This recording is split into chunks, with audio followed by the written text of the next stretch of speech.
Merci de nous rejoindre pour ce tout autre numéro d'Hebdo Santé sur Medi en TV Afrique consacré à la pneumonie, première cause infectieuse de mortalité chez l'enfant.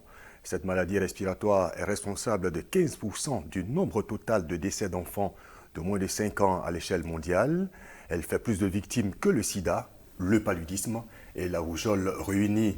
Et sa prévalence est plus forte en Asie du Sud et en Afrique subsaharienne. Alors pourquoi les enfants sont aussi vulnérables face à cette maladie? Comment les protéger et inverser l'incidence de la pneumonie? Nos spécialistes sur ce plateau nous le diront. Professeur Lasme Guilao Evelyne, chef de service néonatologie au CHU de Yopougon et vice-présidente de l'association Angélène. Merci professeur. Merci, bonjour. Et professeur Aoui Brou Jean-Marcel, professeur agrégé de pneumologie au CHU de Cocody. Infiniment merci, professeur, d'être sur le plateau d'Hebdo Santé. Merci beaucoup à Medi TV de nous permettre de parler de la pneumonie. Et aussi, merci aussi à vous, Estache, de nous avoir invités. Merci, professeur. Alors, tout de suite, quelle est cette maladie qui tue autant d'enfants? Bien, la pneumonie. En fait, la pneumonie, c'est les infections bactériennes du poumon. Que ce soit bactériennes, virales, etc. C'est toutes les infections du poumon. Mais principalement, les gens vont rattacher la pneumonie aux infections bactériennes et virales. On exclut de cela la tuberculose. D'accord. Voilà. Alors, donc, c'est toutes les maladies, vous avez dit respiratoires aussi, hein? Pas totalement toutes les maladies, mais les maladies infectieuses. Infectieuses. C'est surtout des maladies infectieuses du poumon. Alors, on le qualifie de maladie, je vais dire, respiratoire. Vous qui êtes spécialiste en pneumologie. Ça attaque les appareils respiratoires. Oui, ça attaque tout l'appareil respiratoire, que ce soit le haut appareil respiratoire, c'est-à-dire au niveau des fosses nasales, du larynx, des cordes vocales et de la trachée, et le bas appareil respiratoire constitué par les bronches, c'est-à-dire les tuyaux dans lesquels on respire, et puis le poumon. Voilà ce que ces infections touchent. D'accord. Alors, professeur Lasme Guilao, vous êtes de l'association Angélène, une association qui est engagée dans la lutte contre la pneumonie. Est-ce que c'est la situation de la pneumonie dans le monde qui vous a poussé à lutter contre cette maladie? À vous engager, je veux dire, dans la lutte contre cette maladie? Pas la situation dans le monde, mais déjà un fait qui a été vécu par la fondatrice de cette ONG, Angélène, qui vit en France et qui a perdu en 2005 son enfant, sa petite fille de 4 ans et demi, qui est morte de pneumonie, alors qu'elle vivait dans un pays, comme on dit, industrialisé, où elle avait tous les moyens pour sauver cet enfant. Donc elle a pris conscience de la gravité de la pneumonie. Elle a mis en place cette ONG pour lutter contre la pneumonie et surtout, parce qu'elle est d'origine africaine, lutter contre la pneumonie en Afrique. D'accord. On revient à vous tout à l'heure pour voir les actions justement que vous menez. Quelle est l'ampleur de la pneumonie à ce jour, que ce soit en Côte d'Ivoire, en Afrique, pour ça? Sachez que chez nous, surtout en Côte d'Ivoire, les pneumonies constituent les deuxièmes causes d'hospitalisation en milieu pneumologique. Deuxième cause, c'est-à-dire dans nos hospitalisations, on a environ plus de 20% des malades hospitalisés qui sont atteints d'une pneumopathie. Et la mortalité est élevée, surtout dans les 6 premières heures.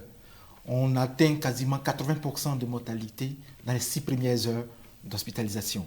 Donc, c'est quelque chose de très grave dans notre contexte, surtout pour des pays qui sont sous-médicalisés comme les nôtres. Et c'est toute tendance confondue, que ce soit, je veux dire, les sujets de tout âge? C'est les sujets de tout âge. D'accord. Parce que le délai de prise en charge influe sur la mortalité des patients. D'accord. Alors, nous avons cherché à savoir un peu les causes. Et vous l'avez dit tantôt, professeur Aoui, la pneumonie, c'est donc la deuxième cause d'hospitalisation dans les services pédiatriques et la deuxième cause de mortalité chez les enfants de moins de 5 ans, après bien sûr le paludisme qui vient en premier. Les cas de pneumonie se multiplient en Côte d'Ivoire et dans ce reportage, nous allons voir les formes les plus rencontrées. La pneumonie est une maladie fréquente. Toutes les 25 secondes, un enfant meurt des suites d'une pneumonie selon l'UNICEF. Maladie respiratoire aiguë, la pneumonie peut être provoquée par des virus, des bactéries ou des champignons. Les symptômes sont cependant identiques quelle que soit l'origine. De façon standard, nous avons deux types de pneumonie qu'on connaît en Côte d'Ivoire. La pneumonie saisonnière et puis la pneumonie qui est née en certaines personnes, qui est une pneumonie congénitale. Voilà. Surtout on trouve ça chez les enfants.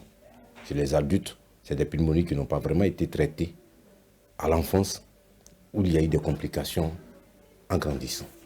Dans ces cas de pneumonie là, souvent même pendant nos consultations, on a des confusions qu'on fait. On pense que c'est de l'asthme, alors en fait que c'est une pneumonie. Et c'est à travers une radio pulmonaire, en tout cas vraiment efficiente, là qu'on arrive à déterminer. On ne fait jamais des diagnostics de la pneumonie sans image. Les enfants souffrant de la pneumonie peuvent être protégés grâce à des interventions simples et soignées par des médicaments et des soins peu coûteux. Vous savez que l'OMS recommande à ce qu'on prenne des molécules efficaces concernant la pneumonie. La pneumonie, elle est d'origine respiratoire. Donc tout ce qui concerne la respiration, le pronostic vital est très engagé. Donc il y a des molécules, je dirais même des antibiotiques appropriés pour pouvoir venir à bout des crises de pneumonie. Donc souvent, on y arrive. Afin d'accélérer la lutte contre la pneumonie, l'OMS et l'UNICEF ont établi un plan d'action mondial qui fait appel à une combinaison d'interventions destinées à prévenir et à traiter la pneumonie de l'enfant et à protéger les enfants contre cette maladie. Alors, comme on vient de le voir, professeur Las Meguilao, les causes de la pneumonie sont multiples. Alors, au niveau des enfants, quelles sont les causes? Au niveau des enfants, pardon, les causes sont bactériennes et virales surtout. D'accord. Les bactéries dépendent, la prévalence des bactéries dépend de l'âge. Quand un enfant a moins d'1 an, on a surtout le pneumocoque. Et quand il a plus d'1 an, on est plus dans du mycoplasme. Et ce sont des bactéries qui ont des vaccins et des bactéries qui sont sensibles à des antibiotiques. Les premières causes donc, de bactéries, c'est le pneumocoque. Et la deuxième cause chez les enfants de moins d'1 an, c'est l'hémophilus. Deux bactéries pour lesquelles il y a des vaccins. Le mycoplasme, il n'y a pas de vaccin, mais on y pense pour des enfants beaucoup plus âgés. Et on va donc revenir là-dessus lorsqu'on parlera donc de prévention. Au niveau, je vais dire, des sujets adultes, c'est les mêmes causes, professeur Lui? Quelque part, on a des ressemblances. Parce que chez les sujets adultes, la première des causes, elle est bactérienne.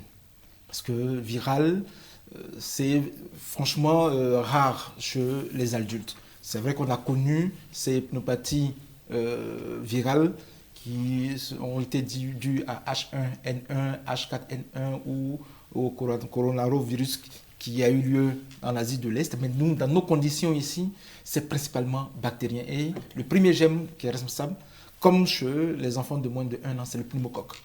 C'est le pneumocoque qui est le premier gemme. Vient par la suite les autres gemmes que sont l'hémophilus, le staphylocoque, qui viennent par la suite.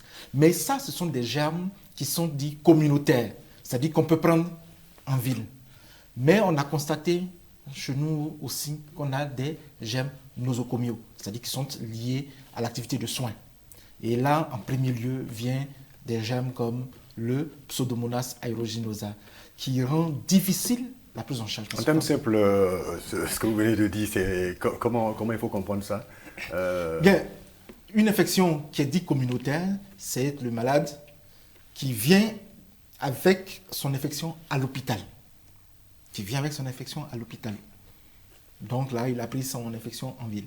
Par contre, le malade qui vient à l'hôpital pour un autre soin, qui au décours, sur la 48 heures plus tard, se met à présenter une fièvre avec des signes respiratoires, il est d'emblée étiqueté probablement un gemme nosocomial. C'est-à-dire qu'une maladie contractée au sein de l'hôpital. Et là, quand c'est contracté à l'hôpital, c'est des gemmes qui sont beaucoup plus résistants. D'accord. Résistants. Donc ça met toute la difficulté de la prise en charge de ces... Alors, vous m'emboîtez donc le pas pour parler un peu comme on dit, des moyens de contamination. Comment est-ce qu'on attrape la pneumonie, justement? Bien, comment est-ce qu'on attrape la pneumonie? Sachez que la première des choses, c'est dans l'air. L'air qu'on respire est rempli de bactéries et de virus. Maintenant, pour contracter la pneumonie, il faut avoir des facteurs qui favorisent la pneumonie. Quels sont justement ces facteurs? Bien, le premier facteur, vous avez des facteurs locaux, c'est-à-dire liés à la bronchite. Si le patient a une difficulté au niveau de la bronchite, parce que le rôle de la bronchite, c'est de faire entrer cette l'air, mais aussi d'expulser tout ce qui n'est pas utile à l'organisme. Mais si sur la bronchite, il y a des éléments qui ont détruit les défenses, en ce moment-là, tous les microbes qui sont dans l'air, qui viennent au niveau du poumon, vont se multiplier. Donc, on a les causes locales. Deuxième élément, on a les causes générales. Simplement, un enfant ou un adulte qui est malnutri va favoriser les infections. Un enfant ou un adulte qui a, comme on le dit, une maladie immunodéprimante comme le VIH, qui est sous chimiothérapie, qui est sous immunosuppresseur, aura plus tendance à développer des pneumopathies. Et puis l'autre élément, c'est fonction aussi maintenant du type de germe que l'enfant reçoit. Plus vous recevez un germe qui est virulent, plus vous allez faire votre pneumopathie, quelle que soit votre immunité que vous avez développée. Alors pour ça, est-ce qu'on peut parler d'hérédité dans les facteurs? Non, pas vraiment d'hérédité, mais on a aussi, comme vient de dire le professeur Aoui, des facteurs favorisants en pédiatrie, notamment l'âge. Les enfants de moins de 5 ans sont exposés, certes, mais les enfants de moins de 6 mois, surtout les enfants de moins de 3 mois, sont à risque de faire des pneumopathies sévères. Les enfants qui sont prématurés, donc qui ont été exposés à la ventilation, à de l'oxygène, ils sont à risque aussi de faire des pneumopathies parce qu'ils sont immatures. Et c'est une immaturité qui dure assez longtemps. Donc, ils font des pneumopathies assez graves, ils sont fragiles. Les enfants qui ont des malformations, notamment des cardiopathies, un enfant qui a une malformation cardiaque sera à risque de faire une pneumopathie et souvent des pneumopathies sévères. Et ensuite, les enfants qui vivent dans des conditions socio-économiques assez défavorables, où on a de la promiscuité, c'est des enfants qui sont à risque de faire des pneumopathies. Ça commence toujours par un petit rhume qui traîne un peu. Après, l'enfant continue de tousser. Et puis après, on a l'atteinte du parenchyme pulmonaire. Le professeur Aoui l'a dit. On passe de la bronchite, après, avec l'attaque du parenchyme pulmonaire. Donc la pneumopathie, c'est vraiment l'infection du poumon. Ce n'est pas les bronches, c'est le poumon. Et ça peut être bactérien. On a cité les germes, surtout chez les enfants, le pneumocoque, l'hémophilus et le staphylocoque, qui peut être assez grave chez les tout-petits. Et on a le virus. Le virus respiratoire syncytial, l'adénovirus, qui donne des bronchites, des bronchiolites. Et la bronchiolite s'apparente, les enfants, le parent arrive, il dit « mon enfant tousse et il siffle ». Donc la bronchiolite fait partie des pneumopathies, mais d'origine virale. Est-ce qu'on peut parler de contagion? Vous avez parlé de promiscuité tout à l'heure. Est-ce qu'il peut y avoir contagion? Oui, effectivement, ce sont des germes qui sont... la contamination est aérienne. Si vous éternuez, si vous êtes dans un environnement qui a été contaminé par la bactérie ou par le virus, l'enfant est beaucoup plus exposé à attraper cette infection. Et j'ai oublié de parler aussi du tabagisme passif. Un enfant qui est exposé au tabac, parce que ses parents ou l'environnement fument, c'est un enfant qui est fragilisé, qui pourra faire facilement des pneumopathies. Alors, on va parler des signes. Comment reconnaître une pneumonie? Bien, une pneumonie, la première des choses, c'est d'abord, il y a la fièvre. Il y a la fièvre, c'est une fièvre qui est importante, 39, 40 de fièvre. L'enfant frissonne.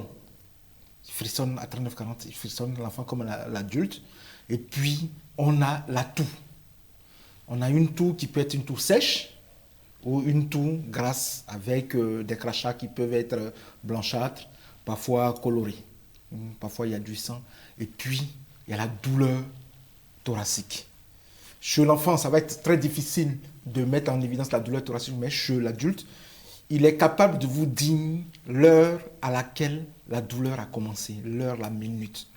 Donc les principaux signes, c'est la toux, la fièvre, la douleur thoracique. Est-ce que ces douleurs-là, je vais dire, ces signes-là suffisent déjà pour une confirmation de pneumonie? Non, ça ne suffit pas. Parce que la confirmation de la pneumonie se fera aussi sur des examens sanguins et la radiographie. D'accord. Voilà. Qui vont confirmer, bien sûr, que c'est une pneumonie. qui vont confirmer qu'il y a une atteinte du parenchyme pulmonaire, une pneumonie. Mais on ne va pas forcément pouvoir vous dire c'est quel germe immédiatement qui est responsable. Alors, chez le petit enfant, professeur, l'asthme, le petit enfant il manifeste autrement Non, le petit enfant a également des signes qui ont été décrits par le professeur Aoui, donc fièvre, toux, rhume. Mais chez les tout petits qui ne savent pas s'exprimer, ce qu'on constate, c'est qu'on a une altération de l'état général, on a un refus de téter. On a des enfants qui arrivent parfois pour pleurs incessantes et qui n'arrivent pas à manger, qui vomissent. Donc, la cyanose aussi fait partie des signes de pneumonie, mais des signes de gravité. Donc un enfant, la maman va dire, quand il pleure, il devient bleu, il n'arrive pas à téter, il tousse en permanence. Et l'examen clinique va confirmer parce qu'à l'auscultation, on aura ce qu'on appelle un syndrome de condensation avec des crépitants. On entend des bruits comme de l'huile qu'on a mis sur le feu.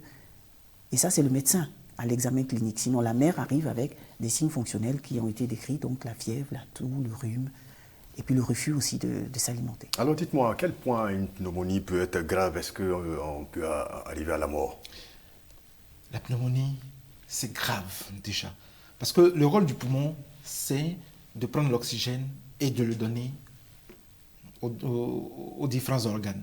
Lorsqu'il y a une pneumonie, il y a ce transfert-là qui ne se fait plus. Donc, il y a une souffrance des organes, il y a moins d'oxygène dans les organes et les organes ont tendance à moins travailler.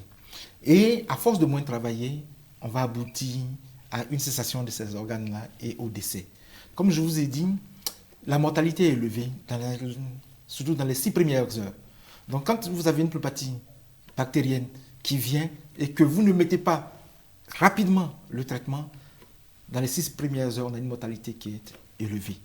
Donc ça, c'est clair qu'une infection bactérienne ou virale est grave, surtout si ça survient chez des terrains fragilisés. Et sur le sujet, chez l'enfant, c'est encore plus grave, François? Oui, je dirais plus grave parce que du fait de son âge. Ouais. Et encore plus grave chez le prématuré, encore plus grave chez l'enfant de moins de 3 ans, de moins de 6 mois. Donc ce sont des infections qu'il faut traiter. D'où le taux de mortalité très élevé chez les enfants. Élevé. D'accord. Par détresse respiratoire. Alors, on va tout de suite parler de prise en charge. Lorsque la crise se manifeste tout de suite, professeur Aoui, qu'est-ce qu'il faut faire? D'abord, la première chose, c'est se rendre à l'hôpital. Se rendre à l'hôpital, voir le médecin qui va vous interroger, vous ausculter, et puis il va vous demander des examens. Le premier examen qu'il va vous demander, c'est la radiographie du thorax, qui va montrer cette atteinte alvéolaire du poumon. Et le reste des examens, il ne faudrait pas retarder. Il ne faudrait pas retarder la prise en charge. En ce moment-là, il va vous prescrire des antibiotiques pour voir. L'autre chose, c'est pour voir en fonction de la gravité. Parce que chez nous, chez les adultes, on définit la gravité. Ce n'est pas comme chez les enfants, déjà quand ils arrivent, on estime que c'est déjà grave. Nous, c'est fonction soit de l'étendue de l'infection, c'est fonction du terrain sur lequel ça évolue. En fonction de cela, on va faire une prise en charge soit en ambulatoire, c'est-à-dire à la maison, soit une prise en charge à l'hôpital. Et cette prise en charge va découler sur les antibiotiques. Voilà. Alors, prenez le temps, on peut prendre une prise en charge de la pneumonie pour un malade souffrant de la pneumonie. Ça dépend. S'il s'agit d'une pneumopathie grave, c'est 14 jours d'antibiotiques.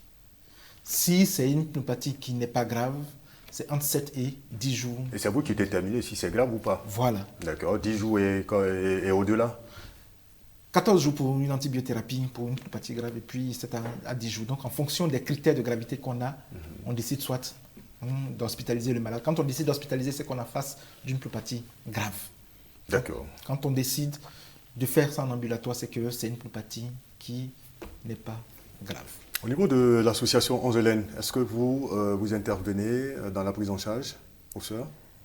L'association en tant que telle intervient dans la prise en charge, mais pas au niveau curatif, au niveau préventif. Au niveau préventif. Voilà, au niveau préventif, en tant que outil, organe d'éducation de la communauté, et puis surtout de vaccination, puisque les pneumopathies, surtout celles qui sont dues à un hémophilus ou à un pneumocoque ou à la coqueluche, sont des vaccins, des pathologies qui sont accessibles à la prévention notamment par la vaccination. Les enfants à partir de 6 semaines sont vaccinés contre la coqueluche, contre l'hémophilus, qui sont des germes qui donnent des pneumopathies. Aujourd'hui, grâce à la vaccination, on a de moins en moins, sinon pratiquement plus, de pneumopathie à hémophilus. Depuis 2015, en Côte d'Ivoire, on a introduit le vaccin contre le pneumocoque. Donc depuis 2015, on a normalement beaucoup moins de pneumopathie à pneumocoque, mais il faut que les enfants soient vaccinés. C'est un vaccin qui n'était pas accessible au tout venant parce que c'était un vaccin qui coûtait 75 à 65 000 francs CFA, la dose. Il fallait faire au minimum 2 à 3 doses. Aujourd'hui, depuis 2015, c'est un vaccin qui est introduit dans le programme élargi de vaccination, donc qui est accessible à toute la population. D'accord. Et vous avez sillonné quelques villes et vous avez sponsorisé ces vaccinations-là pour la population? Oui, l'association Angélène, en partenariat avec l'Institut national de santé publique, donne des vaccins gratuitement. Elle achète les vaccins et elle permet que ces enfants, comme vous avez vu sur nos images, que ces enfants soient vaccinés. Les enfants ont été vaccinés. On a constaté en 2015, l'action qu'on a menée à Yopougon, aucun enfant n'était vacciné pratiquement contre le pneumocoque à 13 valences, celui qu'on fait à partir de 6 semaines. On avait quelques enfants qui étaient vaccinés à partir de 2 ans, mais il faut savoir que le vaccin contre le pneumocoque n'était pas pris en charge par l'État. Il n'était pas dans le programme de vaccination. Donc les parents devaient payer de leur poche, et dès que les parents doivent payer de leur poche, compte tenu du niveau socio-économique de la population en général, les vaccins n'étaient pas faits. Mais depuis en 2015, on avait 0% de Prévenard, 2016, 0%. En 2017, on avait quand même 2% d'enfants dans la commune où on était allé cette année-là qui avaient été vaccinés. Et par contre, en 2019, on a pratiquement 40% des enfants qui sont vaccinés parce que bénéficiant du programme élargi de vaccination qui, depuis 2015, a introduit le pneumocoque. À côté également de la vaccination, vous faites de la sensibilisation? On fait la sensibilisation. Avant de commencer, on informe les parents, les mamans, toutes celles qui sont là, on leur explique qu'est-ce que c'est que la pneumonie, quels sont les facteurs de risque, quels sont les risques si l'enfant n'est pas traité correctement ou n'est pas traité suffisamment tôt. On leur explique. On leur explique également quels sont les moyens de prévention avec l'état nutritionnel, comment il faut que l'enfant soit bien nourri, il faut que l'enfant soit bien vacciné, et puis surtout, il faut que l'enfant vive dans un environnement qui est sain. On n'a pas besoin d'avoir beaucoup d'argent pour vivre dans la propreté. Lorsqu'on leur a expliqué ça, on fait l'examen clinique, on mesure l'enfant, on le pèse, on vérifie s'il n'a pas de carie, on prend la tension, la température, et ensuite, on vérifie le carnet de vaccination. En fonction de son statut vaccinal, on félicitait la maman si l'enfant était très bien vacciné, et pour les autres, on leur demandait d'aller faire le vaccin qui était gratuit parce que soutenu par l'association. Alors, lorsqu'il y a une situation de crise, lorsqu'un malade présente des signes de pneumonie et qu'il vient à l'hôpital, il y a des chances de guérison, professeur Huy? Oui, bien sûr.